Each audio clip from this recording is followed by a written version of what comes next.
And here we are again, like we've never been away. Well, like I've never been away. Hello up there, out there, in there, wherever you may be. Getting myself together. A few things I thought I'd come and speak about. Can't remember what any of them were now, of course. Okay, where are we? Got to get my bearings, get used to this again. It's been a couple of weeks. Hello, who's there? Hi, guys. Hello. Happy New Year. Nice to see you. Have you been? Yeah, I can't promise to bring the warmth in the sense of taking the temperature up. Well, actually, you know, I've never been one to boast. Yes, so I can't take the temperature literally up, but maybe we can warm ourselves with some nourishing conversation here about Doctor Who and whatever else that springs to mind, that rears itself up at us from under the rocks or out of the sky or wherever. I think Tom's sort of got the right idea, but if I was him, I think I'd probably not stray too far from the rock. I think that's cold. Try touching grass. Oh, yeah, I went out and I tried touching grass because I've had a lot of people asking me, telling me, in fact, instructing me that what I really need is to touch some grass right now after a segment we dropped on the channel while we've been off. So we snip out little bits of the live streams, the podcasts and things, don't we? And drop them here and there. One of them has incensed some of them. Yeah, you know what I mean when I mean them. The Be Kind people, most intolerant and unkind of them all. So I went out and tried to touch some grass, and I just got fingers full of dew, whatever else. Not great for running on dewy grass, I have to say. I went out for my morning run, and slipping and sliding all over the place. There's certain places I couldn't track down. Anybody who's a runner out there, you'll know what I mean. It plays havoc with your routines and your routes and things like that. As I was working my way across various terrain, as is my wont, I noticed that the only areas that weren't sort of frosty or snowy were manhole covers and things like that, sort of coming out of the pavement. And I thought to myself, why don't they make the pavement out of the same stuff they make the manhole covers out of? It's probably a really good reason for that. A practical reason for that you know the answer to, and I don't. But the manhole covers were perfectly normal. So you can't run around on them. You can't leap from manhole cover to manhole cover. I would try, but I'd probably put my back out at my age. Yes, so that's what I've been up to at the crack of dawn this morning, off to a flying start, not literally a skidding start. Let me know how yours has gone too as we limber up for more what?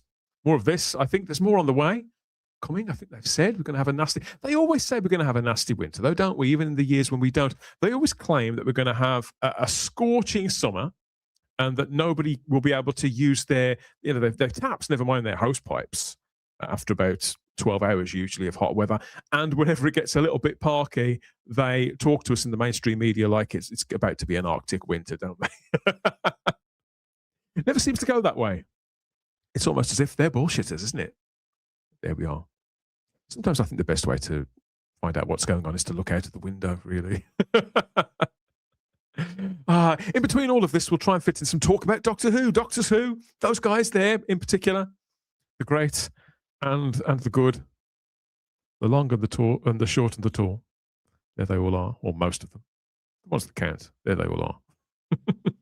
And there's lots more to talk about as well, of course there is. If you're new to the channel, and we have lots of new people, so thank you for new subscribers and followers and all that kind of thing. Yes, I'm Dan Hadley, Birmingham's King of the Geeks. But according to Doctor Who Positivity, I'm a right twat and always have been. Guilty as charged.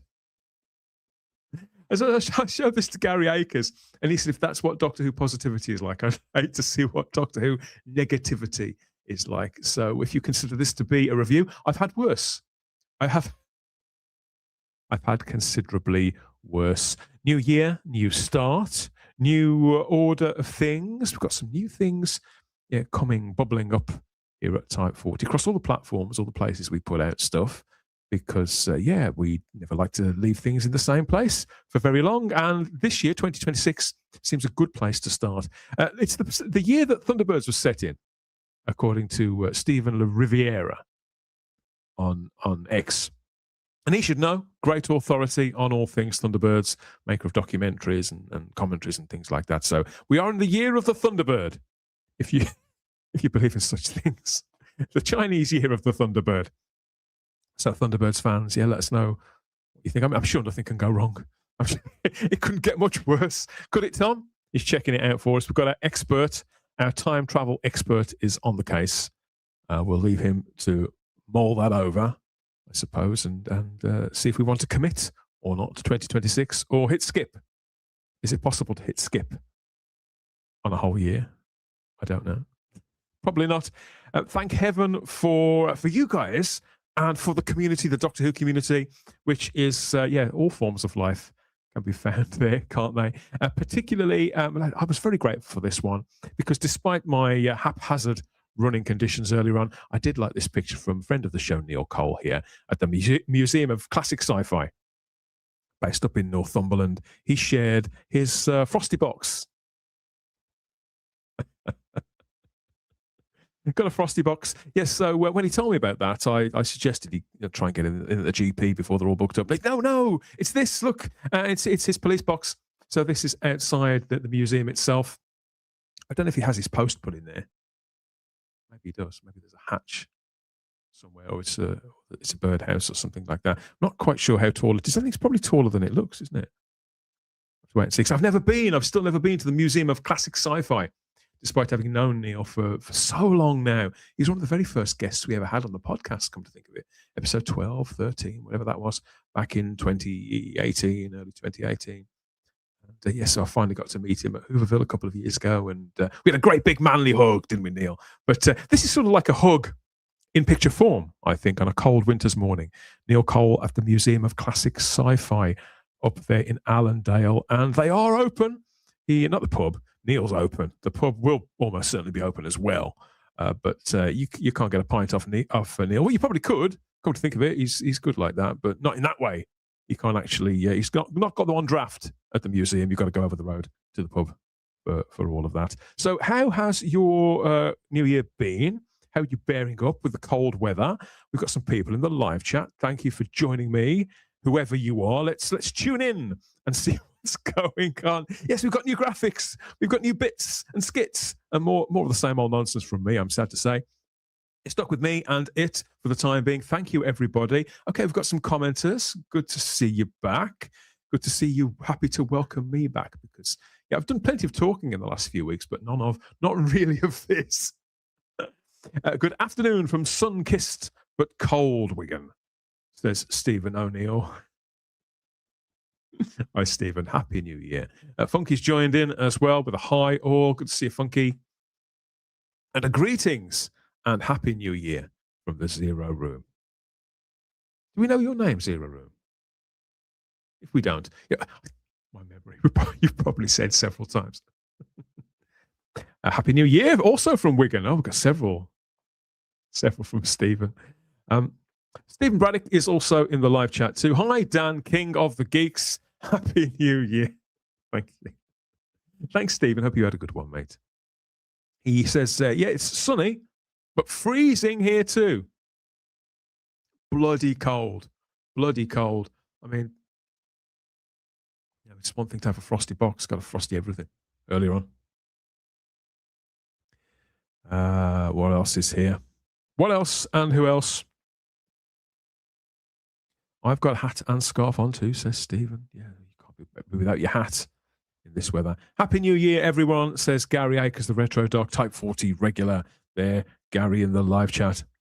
There must have been, so Funky says, there must have been a massive sales spike in Tom Baker scarves for Christmas. Seen loads of people wearing them in the last week. Have you really? I don't think that I have. There are several people in my local area who I has to guess could be Doctor Who fans because they've got the scarf, and they're wearing it pretty much whatever the weather. So it doesn't have to be like this, anywhere near like this, before they're out and about. wearing it, you know. So there's just a couple of them sort of caught back to rights. And I do love all that, and I do feel like sometimes going up to them and saying, "Oh, you know, great scarf, fellow fan," all that. Maybe there was. If you've got one, let us know. -1 in Manchester says Luke Walters, another Type 40 regular there from Cinescope Films. -1 in Manchester. I haven't looked how cold it is here, Luke, this time. Heaven knows. Do I want to know? Do I want to know? Probably not. No. It's a good job I've got you guys to tune into. You can fill me in on what's going on in the real world. Stephen says, when I went to Sweden, I had never seen so much snow. I've often fancied going to Sweden. It looks a nice place. Well, it used to. They've got a very similar problem to Great Britain, haven't they? But Scottish. Oh, Scottish here. No snow yet, just frost and ice, says Scottish. That's your full identity, is it? Scottish. Let us know your name if you can. And Eastlyn Burkholder says it's very warm here. Oh, here we go, rubbing it in. So I've tried to put a sort of glow about me here, a sort of a general sort of warmth of color palette, so I don't look, because I look somewhat pasty this time. I'm trying to grow my beard out a little bit as well, to any bit of warmth that I can get, really. Very warm here, south of Memphis, Tennessee, northeast of New Orleans, Mississippi. Mornings are chilly, curled up with a big dog. Just any big dog. Is it your big dog? Does it have to be yours? I haven't got a dog, but I could probably find one. I hope the pints are bigger on the inside, says Scottish. It depends where you go, doesn't it? It depends if they watered them down or not. You can always tell. Yeah, you got some right piss takers in the pubs around here. Nice retro graphic, says the Zero Room, but now I feel old. Do you mean this retro graphic? So again, I've been called worse. Or do you mean this retro graphic? I never owned a TARDIS tuner. Everybody, I've always wanted one. I've seen one, but it was in a state of disrepair. So that's what these are. That's a TARDIS tuner. I expect now Darren Bradley, if Darren's in the live chat, he's probably got about 6 of these in his loft. He seems to have multiples of everything. And I couldn't even swear as to what it actually did, Zero Room. I think it was a traditional radio with a couple of bands, and you could amplify your voice. And by those lights on the side, I think it had several sort of sound effects and things like that. Sort of, like little different versions of sirens and things. I've always wanted one. They're larger than you think, and they're quite thick. In the nicest possible way. Thicker on the inside. God, no. Don't go there.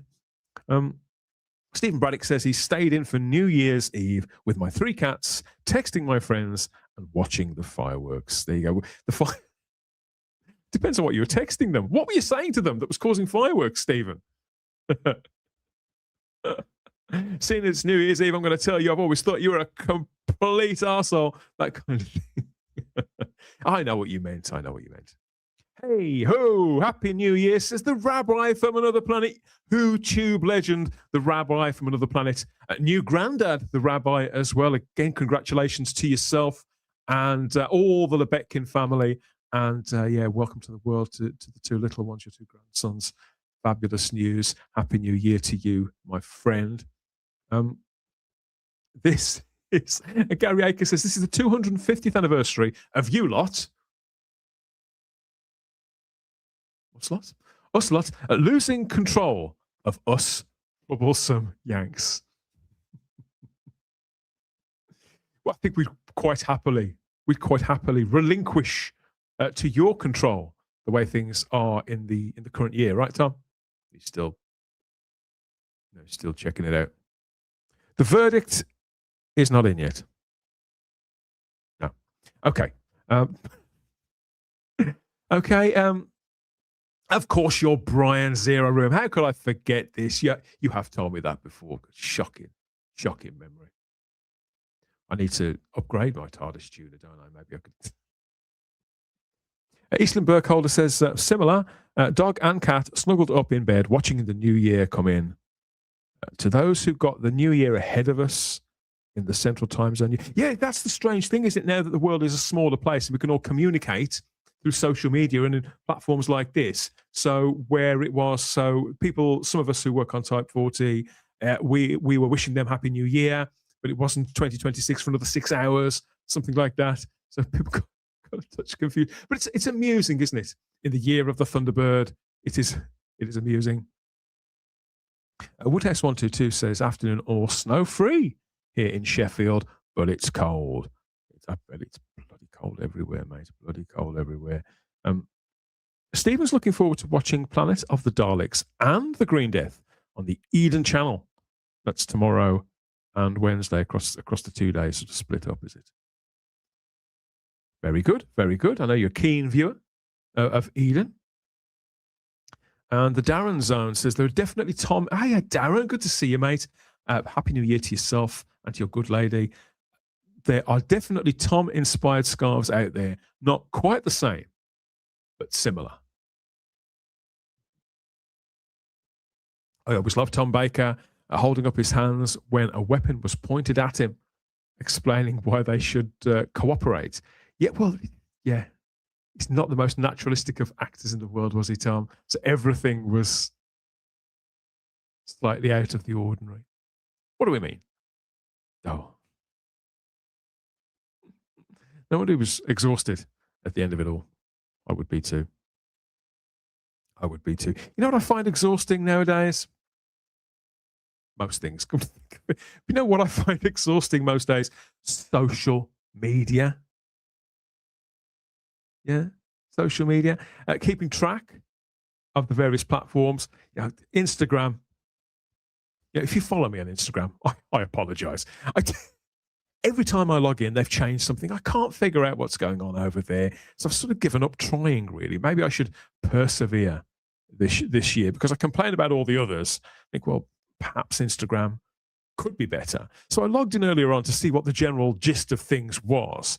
And there wasn't a great deal going on, but I did see this from the first post of the new year, really, from Jane Tranter at Bad Wolf, formerly a big wig at the BBC, wasn't she? Controller of BBC One, I think controller of sort of all drama and things like that. And now head honcho, one of the 4 head honchos at Bad Wolf, which is still has a contract to make Doctor Who, a commitment to make Doctor Who now for another couple of years. And Jane said, so she was celebrating last April and reflecting just this morning and posted this picture of the TARDIS. We'll come to that in a moment. I'm not sure the windows are a bit fucked up, Jane. I don't know through this. So she was reflecting there on April last year and the transmission of that latest season of Doctor Who and saying to have had an opportunity to help look after this beloved series twice in one career is a huge privilege.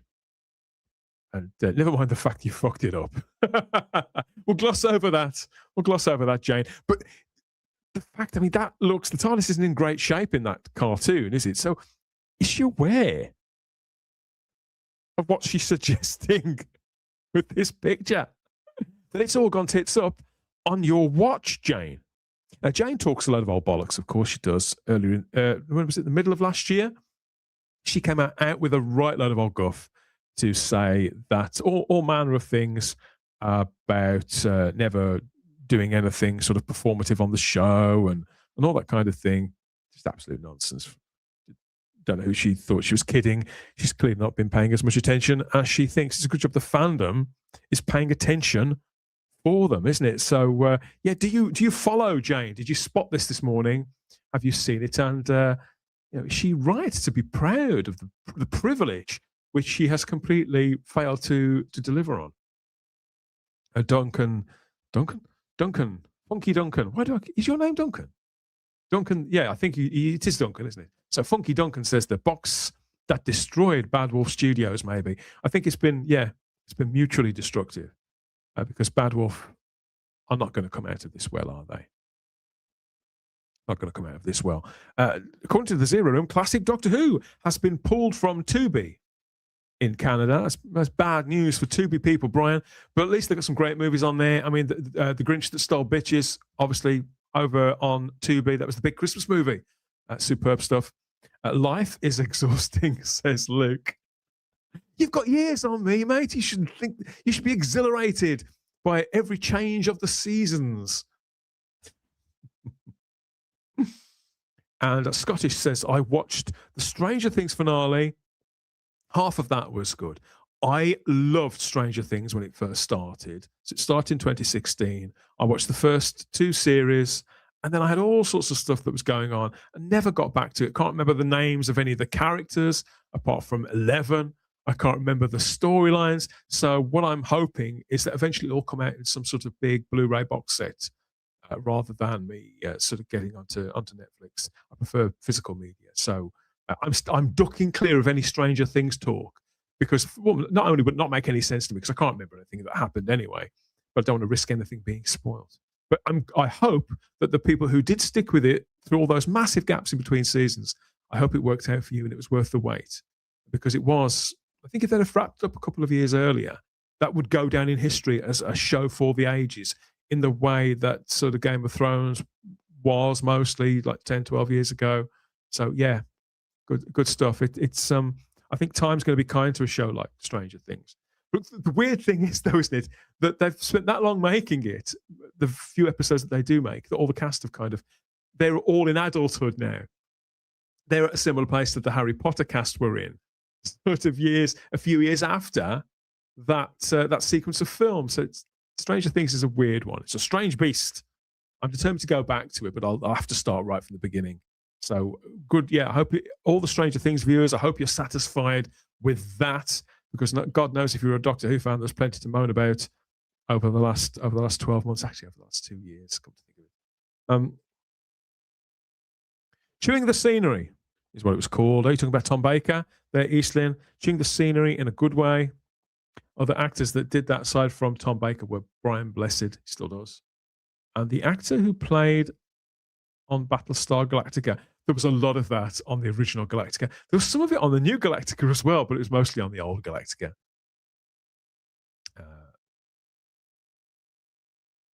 Stephen, have you heard the rumors about the Christmas special, the upcoming Christmas special? You mean this Christmas special, don't you? Of course, 2026, redesigned Daleks, the supposed title, The Lost Doctor. Look, Stephen, is your memory getting away from you now? We were speaking about this some time ago when they first announced it, the title of The Lost Doctor. So, yes, as far as I'm aware, that's still the title of the special, the working title. I have more. Type 40 Live will be back soon, and I'll be telling all, or as much as I can, everything that we've learned about the 2026 Christmas special, and there's quite a lot. The proper leaks have already started, so don't bother with Reddit. Reddit hasn't got the track record that we have on Type 40 Live. Make sure you're with us rather than them. Some right old crap on Tubi here in the UK warns Woodhouse 122. Is that? I've never really looked at it, to tell you the truth. And it's not really, I haven't got a TV license, so I tend not to watch television as a habit. I'm out of it completely. So even these channels, which are streaming channels, I tend not to go there really, unless there's something specific somebody sends me to a platform for, a Netflix and Amazon or whatever else. The rest of the time, I'm happy doing other things. I mean, who wouldn't be? It's Panto season, for example. I mean, has anybody been to a Panto this year? Let me know.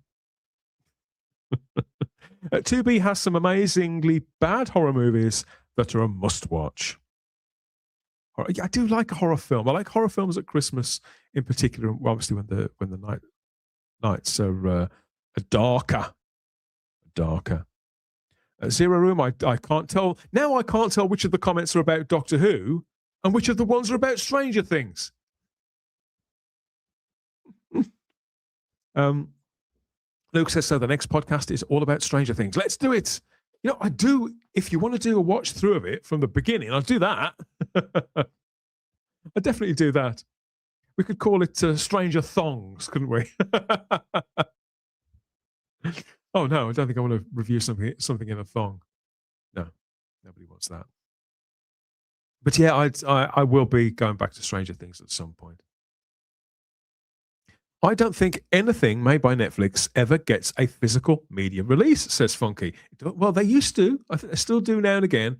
But at one time, the Daredevil show they made with Marvel, they got a physical media release. So several shows do. Cobra Kai gets physical media releases. So it's by no means everything. I think it tends to be the exception rather than the rule. But when it comes to a big hitter like Stranger Things, the first season was definitely out on DVD because I've seen it. I've seen it in the wild. So I would imagine so.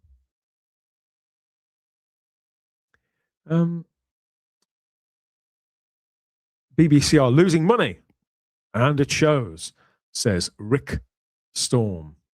Well, they're losing everything. They're losing money. They're losing license fee payers. They're losing viewers. They're losing the plot. They've lost credibility, and they've lost the respect and faith of the British public and the respect of the international audience as well.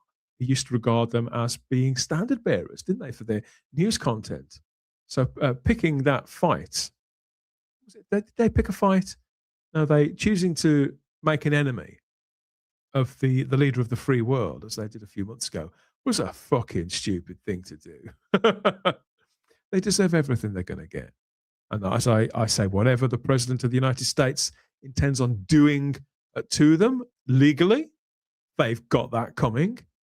And people leaving the TV license behind them, choosing not to renew them, they've got all of that coming as well. I believe in saving the BBC, but the only way to save the BBC is to defund them and to rip it all out root and stem and start again. But that's another of my soapboxes. Glossing over the Stranger Things talk so I don't get any spoilers. Garbage says, it's freezing, Dan. Can we have a warm stream? Well, could there be anything warmer than Colin Baker and JNT? There they are in Panto season. Stranger Thongs, we've got a take there from Luke Walters in the live chat. And Stephen O'Neill recommends the Mark Gatiss Christmas Ghost Story on Christmas Eve. Wasn't too bad. Now, the ones I've seen of those, I've liked them. Obviously, Gatiss writes that stuff very, very well, doesn't he? So I think his Doctor Who stuff depends on who you talk to. I've always been a fan. I've always liked it, but I'm sort of glad that he doesn't write for the show anymore. I think he was probably spent in the way that they're all spent, aren't they? All the old twats are still hanging on in there, with the exception of Stephen Moffat, who I've got a lot of time for. Salutations, says Fly Highland. Salutations to you too. Salutations. There'll be plenty of salutating going on in the Russell T Davies household, I think, if he has one. With this news. So anybody who has been keeping tabs on what Russell T Davies is up to, or who he's been up to, may be interested to see this graphic. So this broke a couple of days ago, and I wondered what Russell T Davies is doing in this sort of downtime. He's still working on Tiptoe for Channel 4, of course, but they haven't been filming that. I think it may have finished filming. It's a while until, I'll talk to you about the Doctor Who special on Type 40 Live. But I do know Russell's got a bit of downtime now, and he's looking at a very free calendar, shall we say, over the next year or two. How is he going to fill his time? So it turns out it's being part of this lineup, which includes people like the actor Will Poulter, Ashley Roberts there from the Pussycat Dolls, as was Bananarama. Bananarama, really? And whoever the other ladies are. So I know some. That's Lucy Punch, isn't it? So I know who some of these people are, and not others. But it turns out that this is the lineup. It's not the cast of the new series of The Traitors. But it's almost as bad. It's the RuPaul's Drag Race UK versus the World. Series 3 celebrity guest judges and special guests revealed. Announcement. God, what a mouthful. What? There's no punctuation there at all. That's about 3 sentences in one. This is off the BBC's own. This is from the BBC press office, for fuck's sake. Get your act together. Okay, so it's a TV show called RuPaul's Drag Race UK. Okay.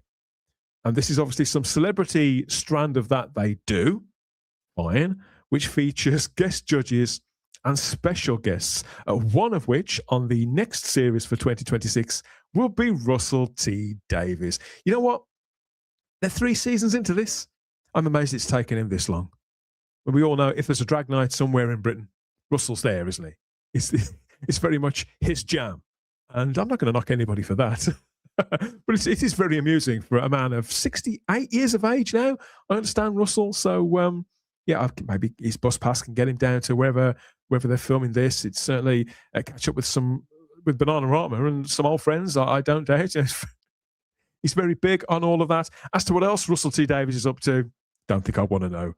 Really, to you, obviously conquering the world, buddying up with Carol Vorderman, I suppose, as always, to dish out lefty bullshit in all the usual places. So, yeah, we'll keep our tabs on Russell T Davies over the coming months and years. We'll spill some beans too. He's not going to like that very much. But he never does anyway, so, yeah, fuck him. And and yes, we'll have some fun on the way, won't we? To get back for all the fun that he hasn't brought us whilst he's been showing Doctor Who for the last couple of years. Of course, there was the war between the land and the sea, wasn't there? In the run-up to Christmas. So the last Type 40 live streams were partially a sort of our coverage of that, weren't they? So we leapt on that. We were looking forward to it up to a point. I think we were curious, weren't we? As you were probably curious too. And now we're on the other side of all of that as well. It's strange, isn't it, to be at the place where all of it's been delivered, all of the full balance of the Disney deal.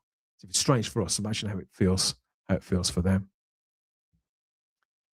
Did you catch up on the war between the land and the sea on the iPlayer over Christmas? If you chose not to watch it on the weekly, did you catch up with it in the end? Funky didn't.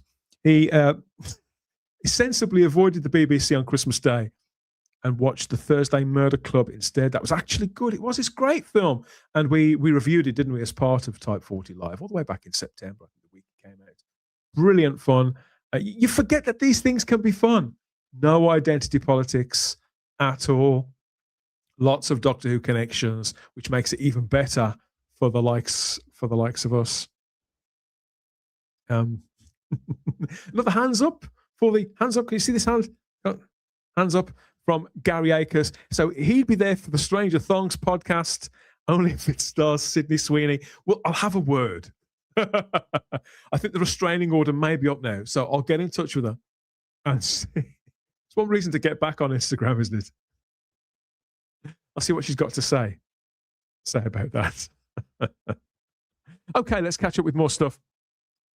Rick Storm says he's working on the Channel 4 shit show. Yeah, I wouldn't pass. It's called Tiptoe. But I wouldn't put it past Russell T Davies or Channel 4 to make something called the shit show, to tell you the truth. Oh, no. More drag queens, says Stephen Braddock. You can never, if you're Russell T Davies, he's never met a drag queen that he didn't like. You never have enough of them.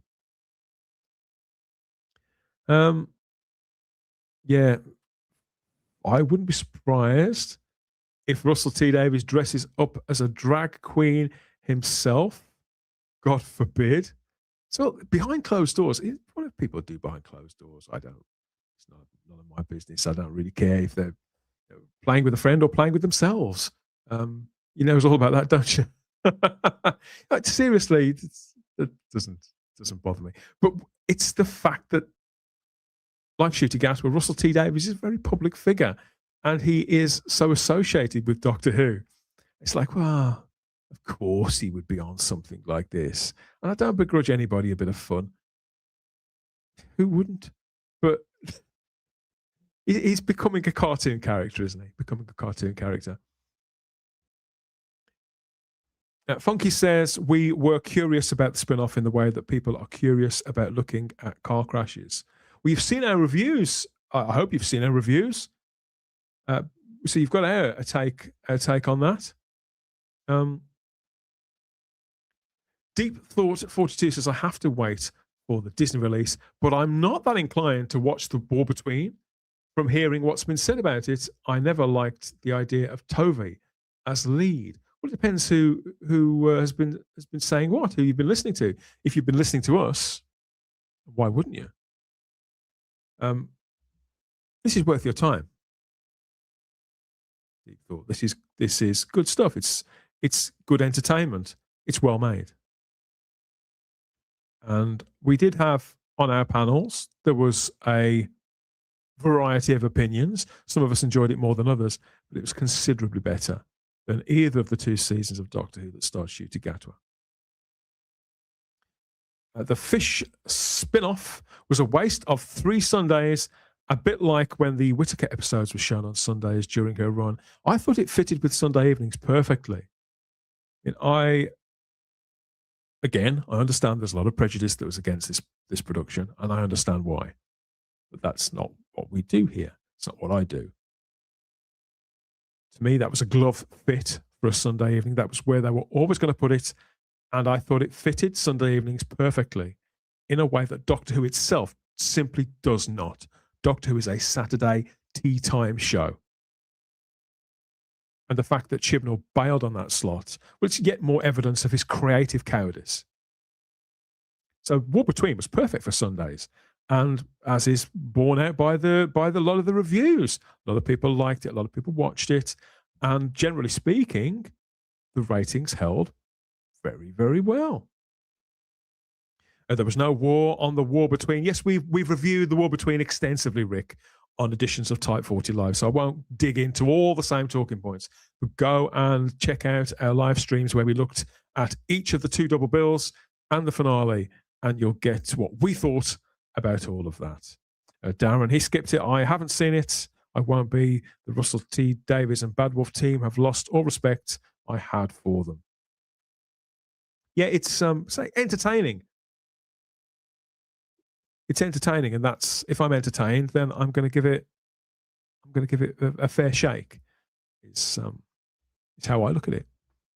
Talking about the War Between, and going back to the subject of social media. So I'm still on Facebook. I don't really use Facebook that much now. I find it overloaded with adverts and AI. Not necessarily against AI, but AI articles and posts whereby the posts themselves are clearly written by AI and posted to automatically by an AI. So often you get that the text doesn't match the picture and things like that. So Facebook's become almost impossible to use. But now and again, I do like to go on there to catch up with friends and family, extended family, and to see what's going on, to see who may have joined. And of course, the thing about Facebook is it quite often recommends people who you may know, who are friends of friends. And I find that quite entertaining. So I log in and I look at that, and I noticed that my suggestions of people, since the last time I logged in, there was various suggestions for people that I could add. And I saw, so this were the 3 suggestions that I got served for people I may know. So I don't know what you'd do if you were in this situation. So on the left, it recommended that I should add Simon Hickson there. Now, he was one half of Trevor and Simon on Going Live in the 1980s and 1990s. I think he was alive and kicking as well. Also there was somebody, people you may know, was Pete McTighe.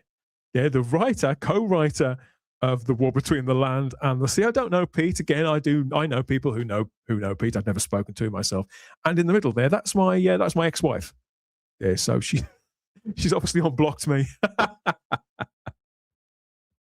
So the predicament, I thought, well, I should add one of these. So if you were me, who would you add as a friend? Would you add the co-writer of The War Between the Land and the Sea, my ex-wife, or Simon of Trevor and Simon? Let us know in the comments. Yeah, so if you were me, who would you go for? The gift of friendship. That Pete McTighe knows all about that. He gave us the gift of Kablam, didn't he, all the way back in 2018. And yeah, I don't know Pete. I get the impression he doesn't like me very much from what I've heard, which is fine, whatever. But Pete is obviously frontrunner, to be showrunner. This job is Pete's to lose, really, as I understand it. And we'll be returning to that topic, of course we will, on Type 40 Live. All in due course. Yeah, so who should I add, everybody? It's like Russian roulette, isn't it? Who should I add? Should I add the bloke who wrote Kablam, which is sort of okay if you take out Jodie Whittaker and if you take out Lee Mack and all the other various, and that bird out of Coronation Street and all the other bits that were shit. You know, so should I request Pete as my friend? Should I tap up Simon, from off Trevor and Simon, or should I reconnect with my ex-wife? Dun, dun, dun. Swing Your Pants says, Steve, that's not going to help, is it? That's going to go down well with my ex-wife. I used to have to wash my own pants. The Going Live legend says Stephen Braddock. Yeah, but this is the chance you take when you're on Facebook, isn't it? Because you never know who you're gonna bump into. So if enough people of you dare me, I will send friend requests to Pete McTighe and Simon, offer Trevor and Simon. But I think I'll leave. I'll leave the ex. Leave to get on with the life. I hope our Simon is doing well and returns soon. Asks Brian, aka the Zero Room. It's funny you should mention Simon, because he's doing great. He's Simon's a bit of a rock star nowadays, and he will be returning. They will return. These are my proper friends, not just Facebook friends, but proper friends. Simon and Sarah. This was when they hit up Peterborough. Peterborough is still standing. I'm reliably informed. It's all still there. We don't do duvets, reminds us Rick Storm, right in there. And Deep Thought says, oh no, not Pete McTighe. We need new blood, a clean sweep, if Doctor Who is to succeed in future. Again, this is a big conversation, and we've talked about this quite a lot, Deep Thought. I personally, the irony is, I like Pete's work outside of Doctor Who. He's responsible for a lot of big dramas, very successful populist dramas here and in Australia.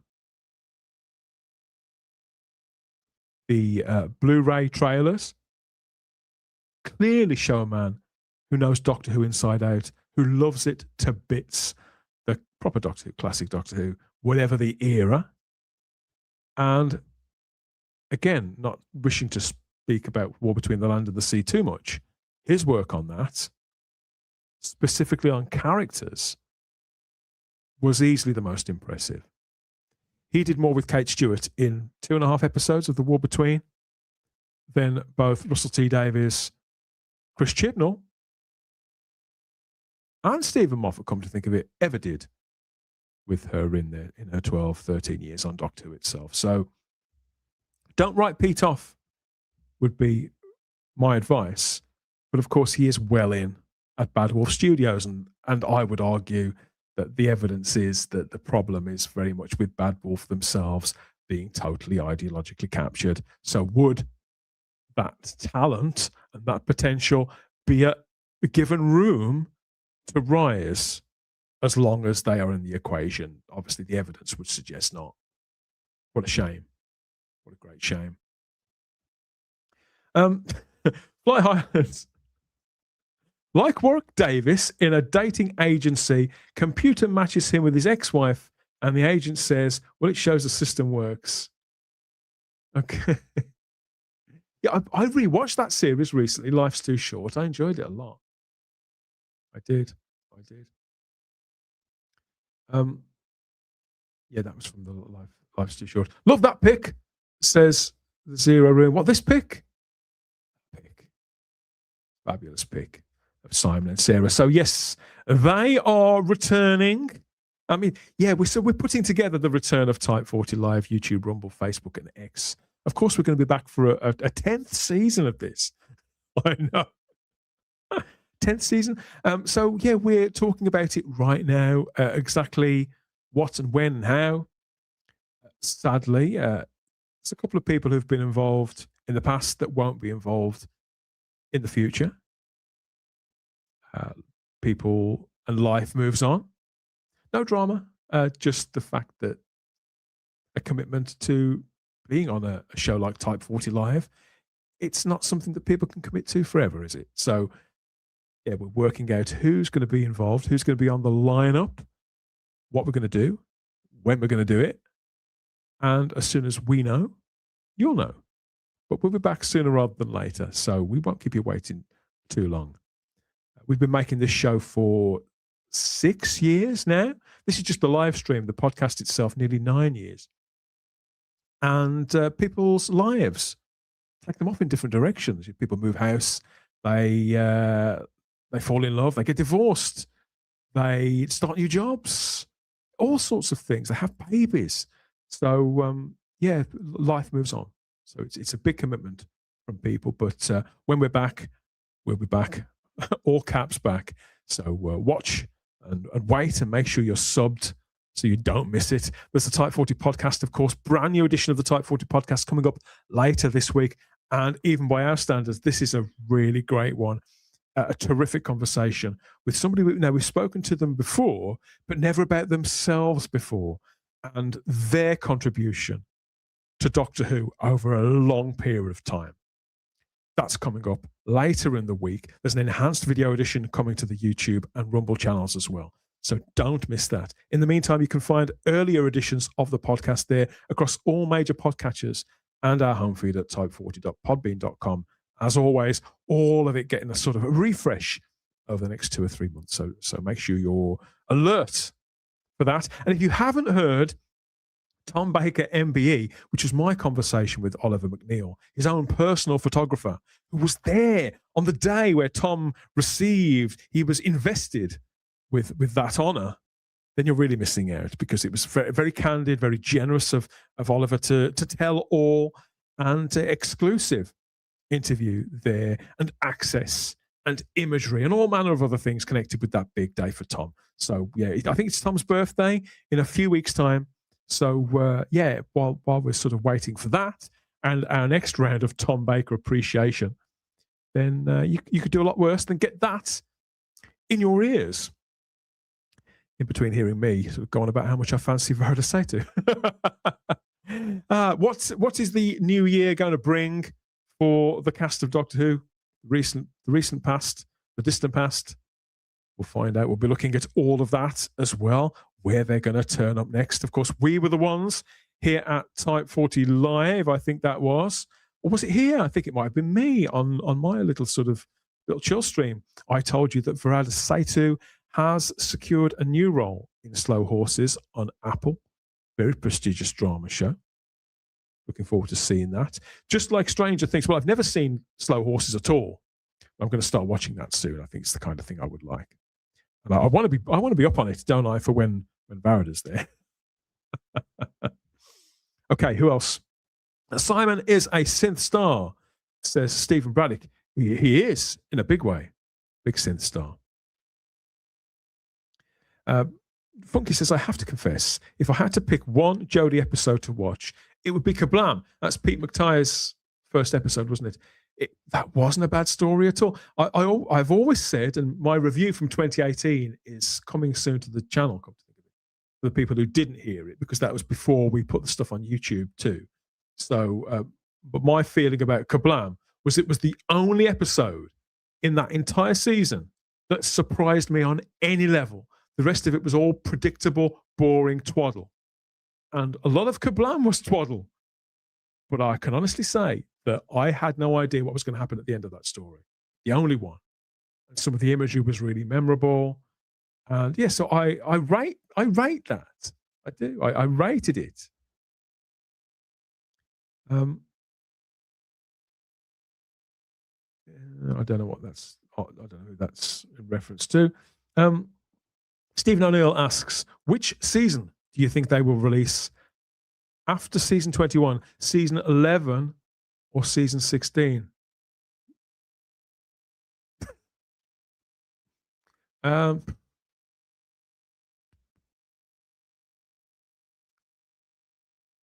don't put me on the spot. No comments. Let me look at Varada while I think about how I can move the subject on. You decide, Funky, yes, I think it'll be 11. Rick thinks it's going to be 11 as well. Stephen says, I've been with Type 40 for 5 years now, 6 this year. Thanks for everything, Dan and the team. Here's to 2026. Here's to 2026 indeed. Couldn't agree more. Can't wait for the next upload. Thank you. Thank you, Stephen. People taking a punt on the... See, in all fairness, I never care the order of the release of these box sets because I buy them anyway, and I never watch them as soon as they come out. I watch them when I want to get round to them. Follow me. And the standard editions that come out like months, sometimes years later, I've got no idea where they are. So I can see why people prefer those because the packaging's a lot easier, a lot less shelf space, isn't it? And Rick says, I'm getting my standard edition of season 15 in 7 days. Yay. Who else?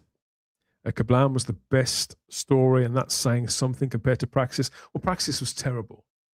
No redeeming features to that whatsoever. Laughably bad, wasn't it? Even Steve agrees with that. The series went downhill when Capaldi left, says Stephen O'Neill. Downhill? It disappeared off a cliff. Downhill? Dinosaurs still needs a decent colorization of part 1, says Funky. Now that's in reference to season 11, isn't it? I get the limited editions mainly because of the booklet, says Funky. I get the limited editions because that's the range that I started buying, and I'm a creature of habit, and I couldn't be bothered sort of swapping. I kind of like the packaging and things like that. So yeah, I see no reason to have. Like Simon Horton, he sold. I think he sold all of his original limited edition boxes and went in on the standard releases instead. It's too much like hard work. I think he's just sold them on eBay, something like that. And I find eBay a ball ache at the best of times. Gassing on, forgetting to top up my water. I've got to hit a certain marker before a certain hour of the day to stay fully lubricated. I am really looking forward to season 21, the new Merca effects and the Queen Bat on it's obviously the Caves of Androzani and Warriors of the Deep. Well, season 21 is my favourite season of classic Doctor Who, and you can expect a big celebration live stream on Type 40 Live for the release of that. I think it's out in March, isn't it?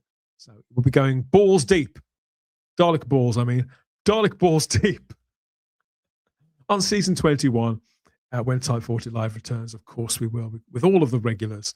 And lots of our sort of regular features as well that we love doing. And I think some of you still love us rattling through. New features coming as well, and new ideas, new opportunities too. So new innovations with Type 40 Live, because you won't find us standing still with that show. If it was to, we wouldn't keep on doing it if we couldn't see ways in which to make it better and more different and to evolve it every time. So make sure you're watching for that. I have an alarm that goes off at 5 p.m. every day, after which I drink half a bottle of water, if I haven't already, says Fly Highland. It's not a bad strategy, but I've got this, so it's got a counter down the side. I'm thinking about getting a much larger one. So running and things like that. If I want to go on a longer run, then I take that, I sort of attach it to myself. What else? I'd love to see a behind the sofa for the McGann movie with Janet Fielding and McGann together. It's possible. Anything's possible. Has Janet ever spoken about that much? She probably has, hasn't she? Because there's been several great documentaries about the TV movie. So I would imagine that she has.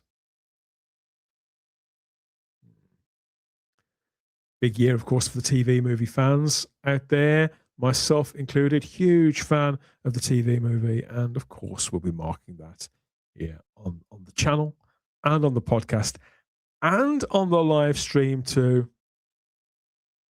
Yeah. Whatever they say, we'll be all over it. Yes. It's the 30th anniversary, isn't it? Asks James.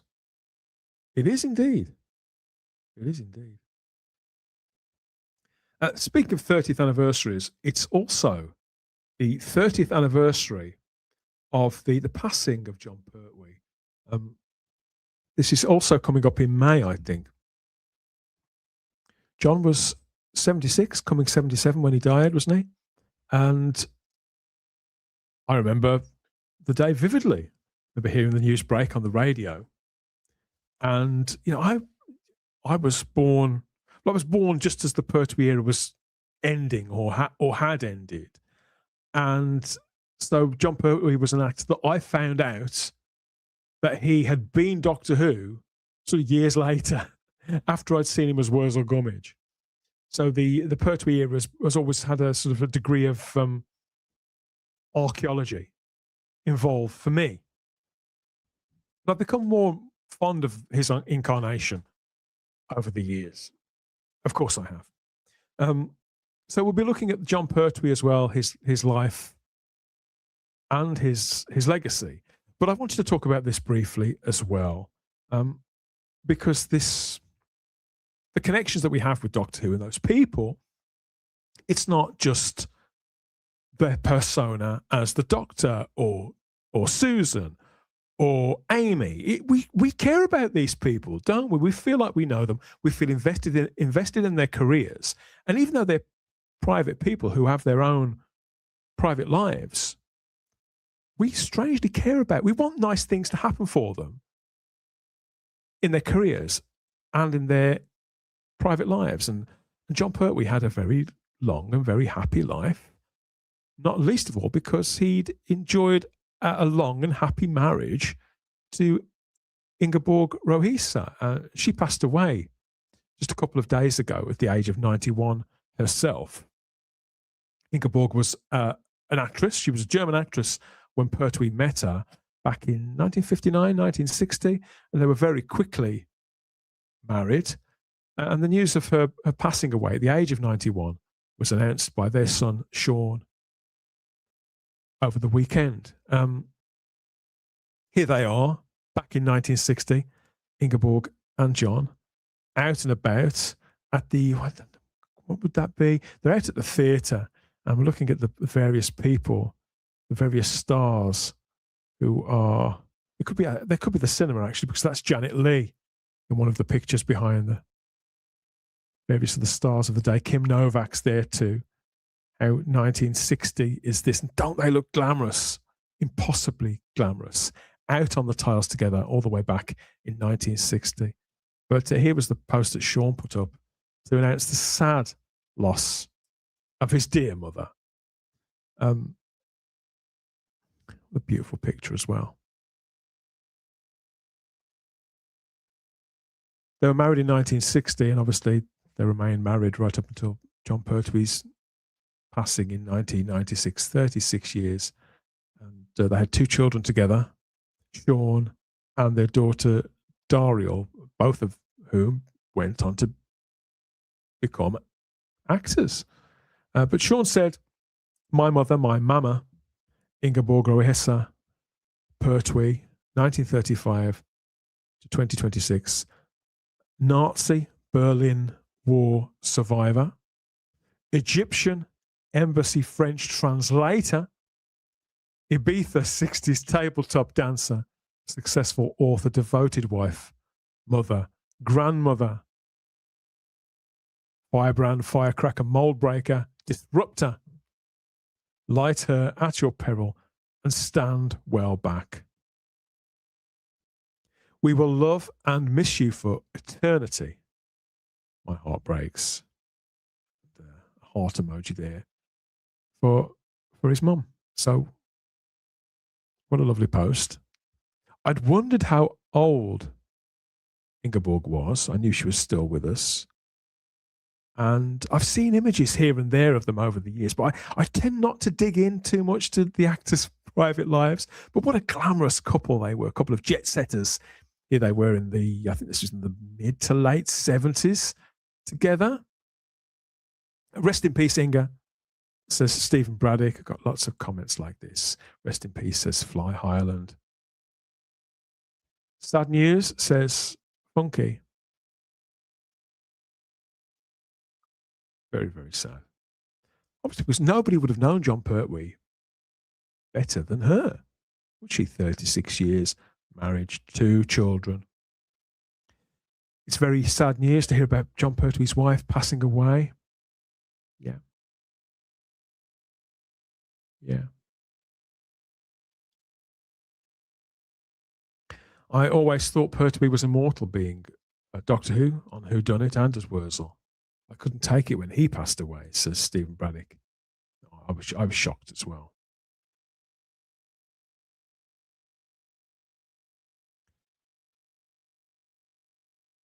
Rest in peace, says Ezra Goldstein. Yeah, there are some beautiful images of the Pertwee family all together. They're in the 60s and the 70s. Again, look how glamorous they all look. Big hair. Babies, babies, babies. I remember this very well.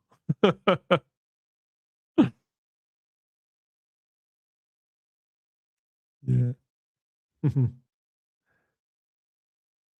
And here's a family all together with Sean Pertwee and Daryl Pertwee there, who've both gone on to become actors. Funky says Sean has to now be about the same age as his father was when he passed. Now, Sean Pertwee was born in 62? No, sorry. No, Daryl was born in 61, and then Sean was born in 64, which makes him 62 years old. So no, John Pertwee died when he was 76, didn't he? So no, not yet. It's got a good decade or so to go. Sean Pertwee. Sean Pertwee into Doctor Who.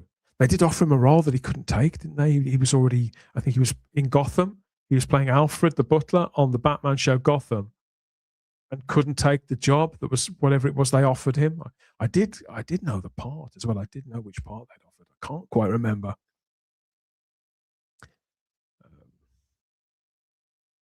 I still love listening to the episodes of the Navy Lark, says Funky. Do you? I don't think I've ever heard it. I mean, my granddad loved that because my granddad was in the Navy. He served he was the same age as John Pertwee, and he served alongside him. It's in a sister ship, I think it was. So they were quite connected, although they never met. It was one of those.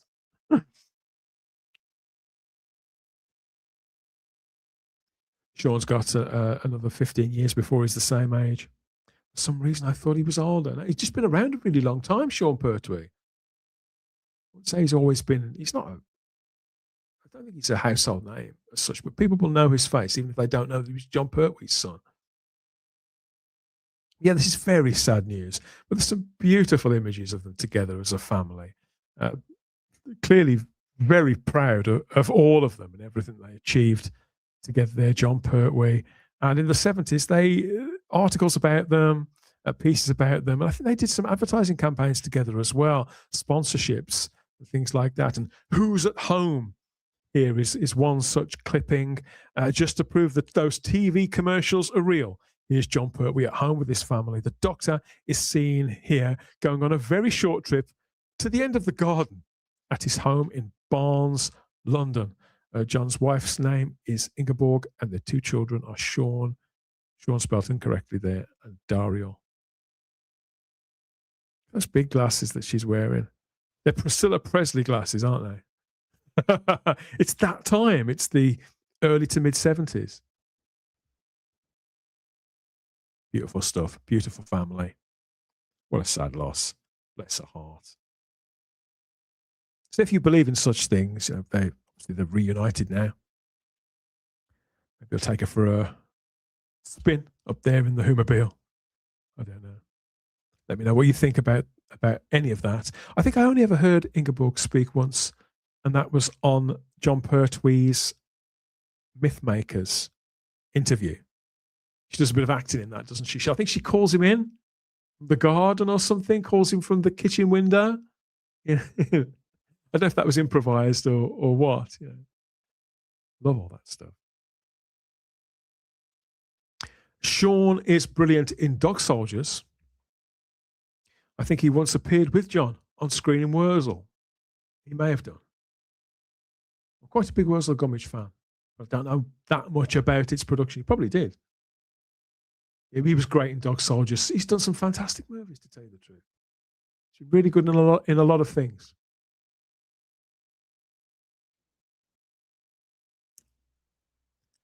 John Pertwee served aboard the HMS Hood. Reminds Stephen Braddock there. God, that's brought down things a little, I know, but I couldn't let this pass because Ingeborg is somebody who John Pertwee would talk about a lot.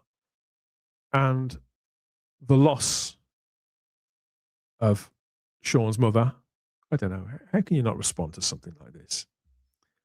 Because actors are only public figures up to a point, aren't they? We've got no entitlement to know anything about their lives and that connection and those deep losses. Obviously, my respects and thoughts are with both Daryl and Sean and the rest of their family and friends. Let's take a bit of a break.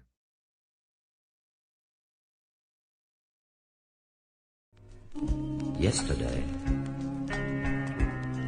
all my troubles seemed so far away. Now it looks as though they're here to stay. Oh, I believed it yesterday. Suddenly, I'm not half the man I used to be. There's a shadow hanging over me. Yesterday came suddenly. Why she had to go, I don't know. She wouldn't say. I said something wrong. Now I long for yesterday.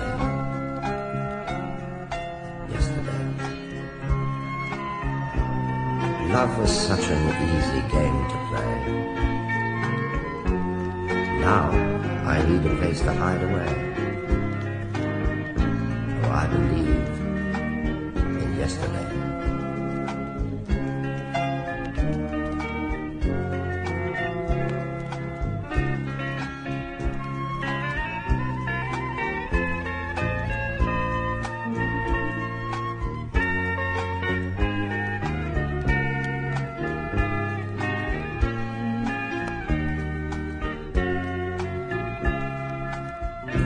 Why she had to go, I don't know. She wouldn't say. I said something wrong. Now I long for yesterday. Yesterday. Love was such an easy game to play. Now I need a place to hide away. For I believe in yesterday.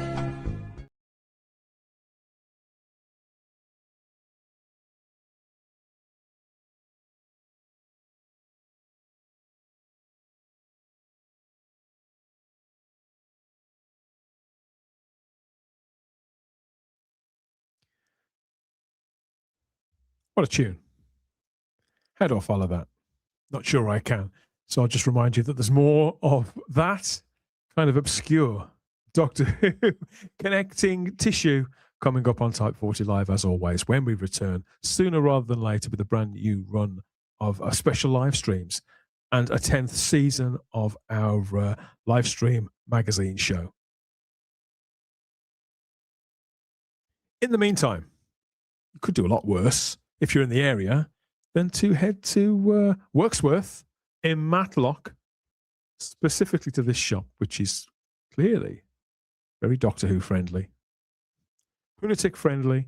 They've got a Dalek and a Cyberman outside, fashioned from various bits and pieces. I think I spy at least 5 different versions of Cybermen in that outfit, and I think there's something there from Star Wars. What a bunch of chances! But we know, if we were driving past, we know what that was, wouldn't we? We know what was going on in Matlock at the Collectors Corner Centre there. Toys, games, and comics, and there's this signage in full from around the other side. Lots going on there clearly at the Collectors Corner. So if you are in that area in Matlock and you know this shop, then go and see what else they've got. I can see a Doctor Who figure in the window. That's the one that was played by Father Dougal, isn't it? In Gridlock. Lots of other bits and pieces. There's a Christopher Eccleston book, a Tennant book. There's some figures. Oh, some next gen stuff too. Love the Star Trek. Love all that. Dungeons and Dragons and Star Wars bits and pieces. Yeah. Heaven. Absolute heaven in Matlock. What do you think, Tom? Still not sure about 2026 so far. Very evidently. What a tough crowd. What a tough crowd. So yes, have you been? Did you enjoy a musical interlude courtesy of John Pertwee? Hello, everyone. Hello, Cheryl. Happy New Year. Good to see you. Hope you're well. Hope you had a good holiday. Keeping out of trouble. A beautiful shop sign, says the Zero Room. I agree.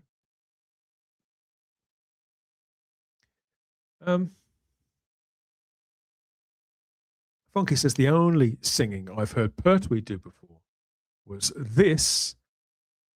No, before this was that version of the Doctor Who theme he did. So that was I Am the Doctor. I travel, I ride the clouds of time, or whatever it says. No, he did quite a lot. He did several albums. I think the first one, I've actually got this album. I think it's called Songs for Vulgar Boatmen. So there's like sea shanties, dirty sea shanties. He certainly recorded at least one album as Wurzel Gummidge. But I believe there were several others too. Pertwee singing. Because, of course, he was on the stage a lot in the West End in the 50s and the 60s as part of musical productions. So he would have been in the cast of whatever it would have been. I think Kiss Me Kate and that kind of thing. He was in those. So he would have been on the LPs that they would have put out for those productions. More often than not, you have to know where to look to find those. What else? What else and who else, Tom? What's going on?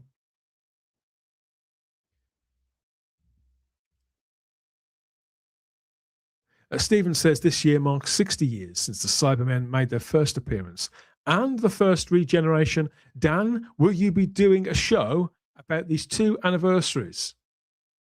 Yes. Yes, of course we will. It's all in the schedule. Yeah, some of it will be on the podcast, some of it will be on the live stream. Not quite sure how it's going to work yet, but we'll definitely be covering all of that. 60 years since the Cybermen first appeared in the 10th planet. Yeah, because it's what Doctor Who fans do, isn't it? That's what we do. We keep busy, we keep talking, keep yapping. All silliness, it's all part of the fun. Hello, Dan. Hope you had a great Christmas and New Year. Christmas was we'll gloss over Christmas. New Year was fine. Thank you. Very similar to Shatner's singing, says Rick Storm. You haven't heard mine yet.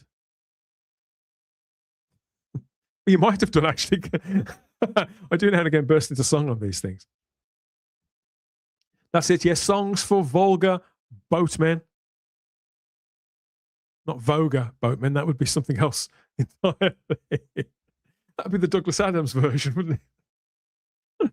He did sing some ditties on the Navy Lark too, did he? I've never heard it. Don't know. Don't forget that I like how you think that we don't know this stuff. I don't forget that the Valyard is 40 years ago now. The Valyard. the fabulous Michael Jaston. My God, did we have fun when we met him? Simon and I, and Ashar and Sarah. God, he had us in fits of laughter. Such a great guy. Yes, stay tuned is all I can say. We've got a lot planned for the year, and Simon will still be involved. So, yeah, wait and see. And keep watching, stay subscribed, keep following us, find us on the podcast of your choice. If you use Apple, for example, Audible, Spotify, all those places, you get the podcasts as well. We'll do what we can. We're big fans. We're big apologists for the trial of a Time Lord on Type 40 several times. We had Dominic Glynn on. Again, friend of the show, Dominic Glynn. He's been on twice. So we had Dominic Glynn on to talk about that extensively. So we might see who else we can rustle up for that. There's an interview between John Pertwee and William Shatner. There is. Yeah, there's they did that for a daytime TV show, I think. And Pertwee was also very friendly with James Doohan, who played Mr. Scott, wasn't he? I think I get the impression. I think. Oh no, I shouldn't say that. He was. Let's stick to nice things. He was very good friends with James Doohan, as I understand. They thought a lot of one another.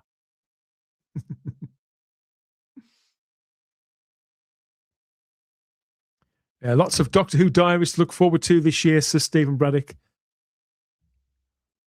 Simon is scribbling away as we speak. Not in his, well, he probably isn't, in his own diary, but annotating around the diary to find out what he's going to bring us next. Yes, it's real, says Sarah. It is real. It's all real. Yes, there's an interview. Yes, interviews. There are interviews. Oh, is that Sesame Street picture real? It is. This screened as part of Sesame Street. This is no AI was involved in this. That's genuinely, what's his name? Oscar, is it? Or Elmo? I always get them mixed up. This is Elmo, isn't it? Oscar's the blue one who lives in the trash can, right? This is Elmo. He's the friendly one. Am I correct? I don't know. It's one thing knowing Doctor Who. You can't expect me to know Sesame Street as well. John Pertwee was very nearly Baron Munchausen. He was, back in 1988 for Terry Gilliam. Love that movie. Haven't seen it in a long time.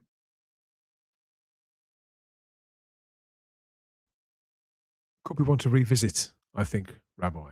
Thank you. Yes, thank you for reminding me. Is that AI or were Muppet Daleks actually? It's sad that we don't know, isn't it? That we see an image now and we think, oh, it's probably AI. It is Elmo. We have confirmation.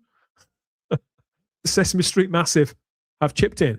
It is Elmo because Oscar is green, says Rick Storm. See, I bow to the superior knowledge of the Sesame Street Massive. And I've got 50 years since the deadly assassin. We can't do no, we have to stop somewhere. Otherwise, the shows would just be anniversaries for shit that's happened in the past. So we will cherry pick the things that we cover over the next 12 months.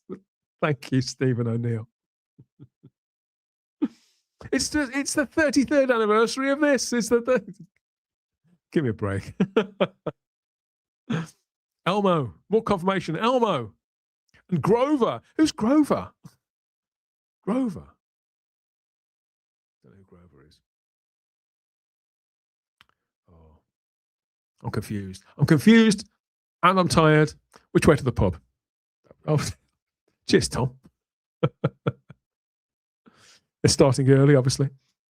Yes, so what a great way of warming up in the icy cold. Thank you, everybody who's joined me for this conversation. Now, I'm going to go and try and find some grass that isn't covered in ice, but I don't fancy my chances.